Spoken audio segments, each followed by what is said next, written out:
Imagina acordar um dia e descobrir que o mundo inteiro está vivendo com dinheiro que não existe. Que cada nota, cada saldo bancário, cada promessa de pagamento é apenas uma ilusão sustentada pela confiança. Parece ficção, mas essa é a realidade que sustenta a economia global.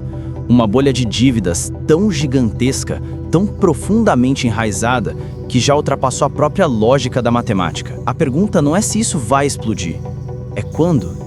E quem vai pagar o preço quando o sistema finalmente quebrar? A história da dívida é mais antiga do que a história do dinheiro. Antes das moedas, antes dos bancos, havia promessas.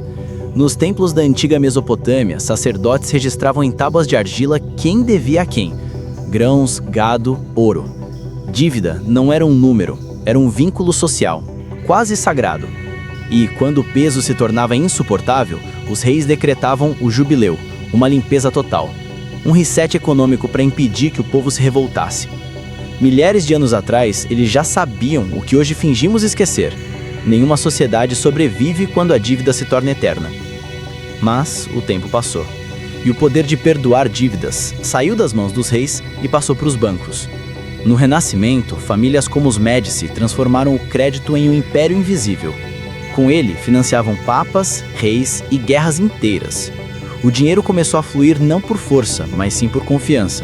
E essa confiança virou a nova arma dos poderosos. Quem controlava o crédito, controlava o destino dos impérios. A Espanha, mesmo afogada em prata das Américas, faliu 4 vezes, porque a dívida, diferente do ouro, cresce sozinha. Séculos depois, a Primeira Guerra Mundial elevou o endividamento global a níveis inéditos. A Alemanha, esmagada por reparações, tentou pagar o impossível. O resultado? Hiperinflação. Uma moeda que valia menos a cada hora. Famílias inteiras viram suas economias virarem pó, e desse caos nasceu o terreno fértil para novas guerras. O mundo aprendeu a lição, e ao mesmo tempo decidiu ignorá-la. Em 1944, o Acordo de Bretton Woods criou um novo coração financeiro do planeta. O dólar virou o sol em torno do qual todas as outras moedas giravam. Parecia estabilidade. Era o início da ilusão. Quando os estados abandonaram o ouro em 1971, o dinheiro perdeu seu lastro.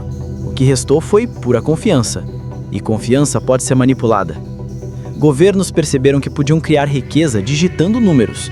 Bancos descobriram que podiam multiplicar dívidas e vender promessas. E as pessoas comuns acreditaram. A cada crise imprimiram mais, a cada resgate criaram novos buracos para tapar os antigos. Até que a dívida deixou de ser um problema e virou o próprio combustível da economia. Mas há um detalhe que quase ninguém nota. O sistema global de dívidas não é uma falha, é um projeto.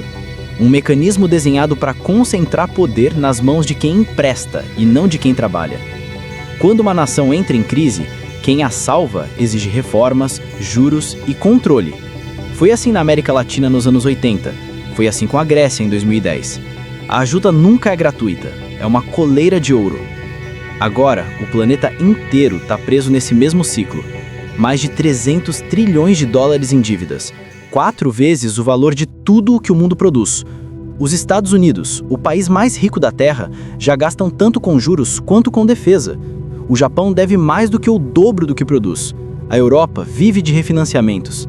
E a China esconde dívidas em governos locais e em empresas estatais. O castelo está de pé, mas cada tijolo é feito de papel. E se você acha que isso é distante da sua vida, pense de novo. Quando o governo se endivida, ele está hipotecando o seu futuro. Quando o banco te oferece crédito fácil, ele está te transformando em peça dessa engrenagem. Quando a inflação corrói o seu poder de compra, é o sistema cobrando o preço da dívida que ele mesmo criou.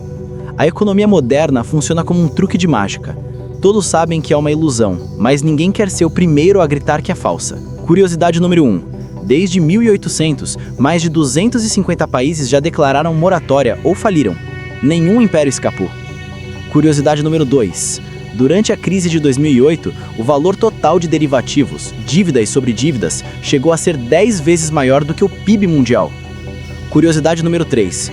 Quase 80% de todo o dinheiro no mundo existe apenas em forma digital, ou seja, não há cédulas suficientes para sacar nem 20% dos depósitos bancários. Curiosidade 4.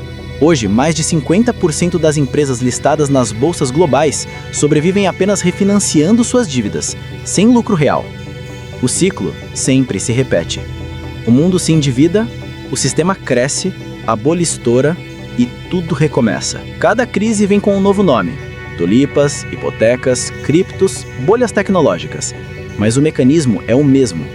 Dívida cria poder, poder cria dependência, e dependência termina em colapso. O truque é antigo. O aploite muda, mas o espetáculo continua. E talvez essa seja a verdadeira lição. O sistema não é invencível. Ele se sustenta apenas enquanto acreditamos nele. Quando a confiança acaba, o castelo desaba.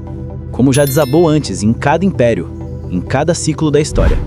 A diferença é que dessa vez, o mundo inteiro está conectado à mesma bomba relógio. O mundo vive da promessa de pagar o impossível. A pergunta é: quem estará acordado quando o relógio zerar? Se esse vídeo te fez enxergar o sistema de outra forma, inscreva-se, porque a história não se repete à toa, ela avisa antes de acontecer.